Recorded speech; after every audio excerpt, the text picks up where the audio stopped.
6h39, Sabino, nós cada vez mais estamos nos deparando com problemas de pessoas públicas, né? Figuras públicas em relação à saúde mental. E eu acho que isso é claro que dentro do possível é algo positivo, porque as pessoas começam a pensar um pouco mais sobre esse assunto que é tão importante, né?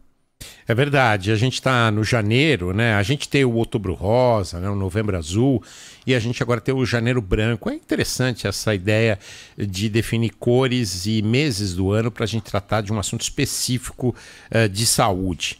E nós estamos na ponta da linha com o Francisco Nogueira, que é psicólogo, e fala um pouquinho para a gente sobre esse assunto Janeiro Branco no Brasil e especificamente em São Paulo. Francisco, bom dia. Bom dia, Sabino. Bom dia, Vitor. Bom dia a Bom todo dia. mundo que nos acompanha. É um prazer estar aqui com vocês. Essas questões, esses índices de problemas de saúde mental chegaram a tal ponto que justificaram uma campanha como a do Janeiro Branco, é isso? Pois é, é importante a gente falar sobre saúde mental e a campanha Janeiro Branco, ela vem contribuir com isso. E vale lembrar que essa campanha Janeiro Branco, ela agora faz parte do calendário oficial do governo federal, né? Em abril de 2023, o então presidente em exercício Geraldo Alckmin assinou uma lei que transforma essa campanha numa campanha nacional. E essa é uma campanha muito importante porque lembra a gente de cuidar da nossa saúde mental, do nosso bem-estar emocional. E aí eu queria colocar como questão, né, para as pessoas que estão nos acompanhando agora, que é assim, já parou para pensar como que a sua saúde mental reflete na sua vida cotidiana, no seu dia a dia? Já parou para pensar quantas vezes você tomou uma decisão tomada por emoções muitas vezes negativas, muitas vezes muito inflamadas? Então, olhar para a nossa saúde mental não precisa ficar só no campo, né, das patologias, das doenças, dos problemas. Olhar para a nossa saúde mental também é olhar para o que a gente tem de melhor, né? Uma pessoa que cuida da sua saúde mental é certamente uma pessoa que vai ter mais bem-estar, vai ter mais tempo, vai poder aproveitar melhor o seu tempo, estar com pessoas que amam, enfim, desfrutar da vida de uma forma muito mais interessante. Então, olhar para a saúde mental é importante para a gente cuidar dos problemas que a gente vem enfrentando e é importante também para a gente ter uma vida boa. Lembrando que o país mais ansioso do mundo é o Brasil. Nós temos a população mais ansiosa do mundo, nós somos campeões latino-americanos de depressão. Nós temos a segunda posição mundial em burnout, né? E são situações muito preocupantes, porque, veja, só uma em cada 5 pessoas no Brasil que tem diagnóstico de depressão tem acesso a tratamento. Então, é uma campanha muito importante, a gente enfrenta uma situação realmente que precisa de muito cuidado. Francisco, e essa questão do diagnóstico também é algo para ser enfrentado, porque nem todo mundo consegue identificar que está com esse problema de saúde mental. Às vezes as outras pessoas mais facilmente identificam esse diagnóstico do que a própria, não? Exatamente, perfeita essa colocação. É diferente de um problema de saúde física, né, que você sente a dor, que você vê o corpo sofrendo. A saúde mental, muitas vezes, ela fica disfarçada, né? A gente vai aguentando, a gente vai suportando, muitas vezes a gente sofre calado, sofre sozinho. Então, é importante falar, é importante a gente trocar, é importante ter uma rede de apoio que nos acolha para que a gente possa trocar e ir identificando os nossos sofrimentos, porque ninguém precisa sustentar essas coisas, a gente merece cuidado com a nossa saúde mental, né? E é importante a gente falar disso abertamente, superando os tabus, os estigmas e os preconceitos. Francisco, duas coisas eu queria perguntar. A primeira delas, eu tenho uma impressão de que as novas gerações estão já crescendo mais atentas a essas questões de saúde mental, apesar de todos os números que o senhor trouxe aqui no início da entrevista.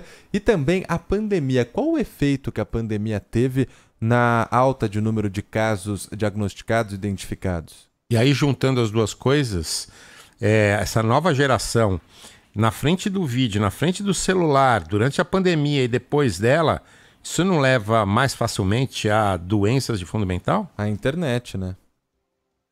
Olha, a pandemia, ela certamente teve um impacto decisivo na saúde mental da população do mundo inteiro, né? A gente teve a oportunidade de fazer um trabalho de escuta, de acolhimento durante a pandemia. Eu coordenei esse trabalho e trabalhei com mais de 60 psicólogos e psicanalistas. Nós fizemos mais de 8.500 escutas e a gente pôde perceber como as pessoas estavam sofrendo, como a solidão e o isolamento social afetou, né, a dificuldade do enfrentamento, o medo da doença. Quer dizer, tudo isso foram circunstâncias que a gente precisou enfrentar, mas que trouxeram consequências, né? A gente viu um número muito grande de pessoas com depressão, aumentando durante a pandemia.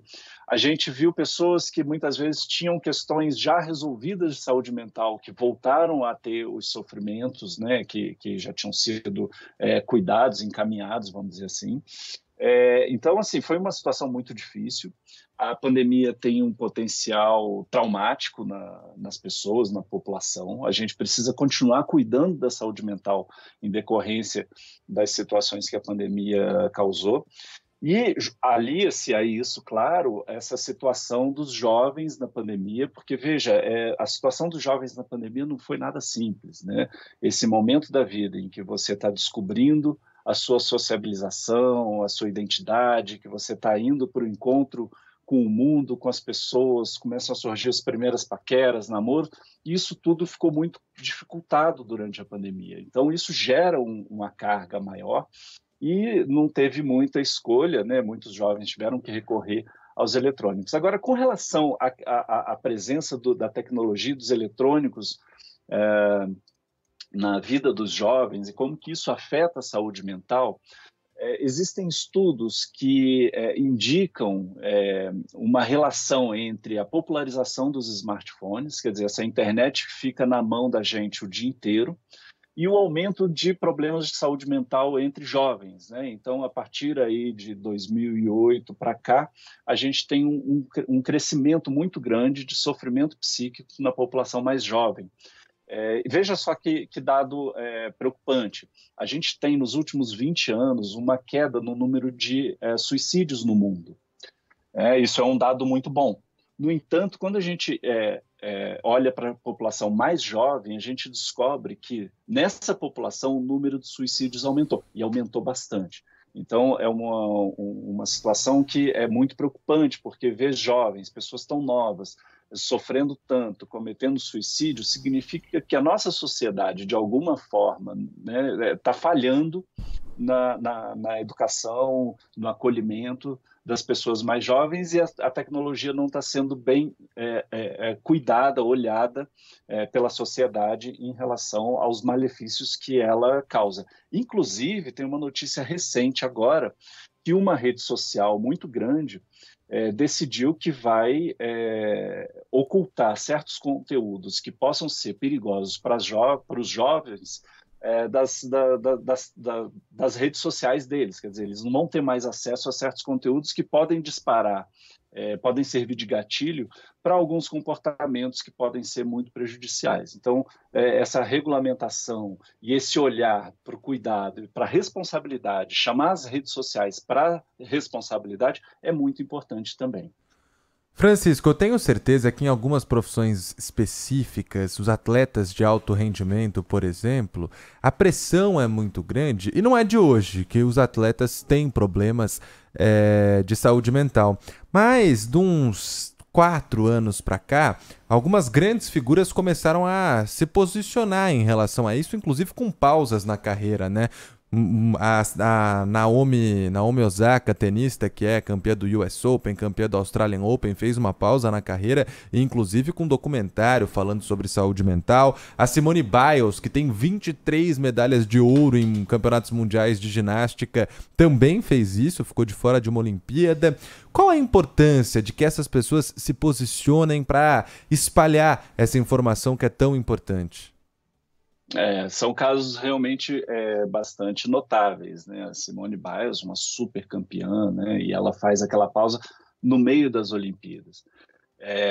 Isso tem uma importância muito grande, porque ela traz para a gente o exemplo de que às vezes a gente precisa parar para se cuidar, né?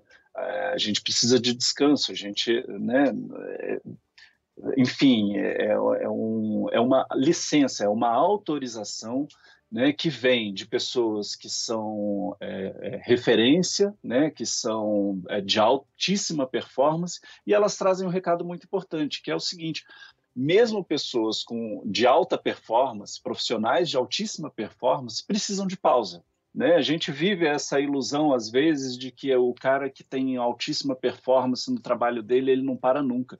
E isso é uma falácia, né? Isso não está dando certo, isso não está fechando a conta. É o contrário, né? Assim, é quando a gente cuida da nossa saúde é que a gente tem mais oportunidades e mais chances de alcançar uma alta performance.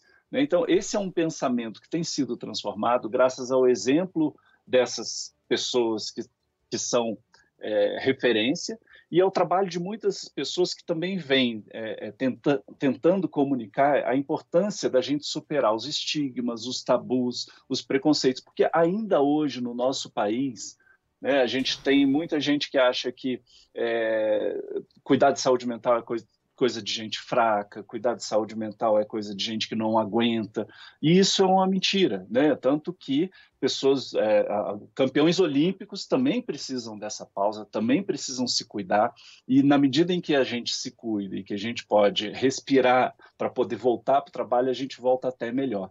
Então é interessante que esses casos apareçam para que a gente possa sair de certas ilusões e de certas histórias que contam para a gente, e a gente possa parar para se cuidar, né? É importante a pausa, é importante o cuidado com a saúde mental, mesmo se você tem intenção de ser alguém que desempenha em alta performance na área que for, né? Francisco Nogueira, psicólogo, falando aí do Janeiro Branco, um mês dedicado aos cuidados com saúde mental. Queria agradecer sua participação aqui no Manhã Bandeirantes. Bom dia para você. Bom dia, obrigado. E a gente falou de saúde mental aí, outro estresse que o adolescente... A adolescência não é fácil, essa coisa de saúde mental.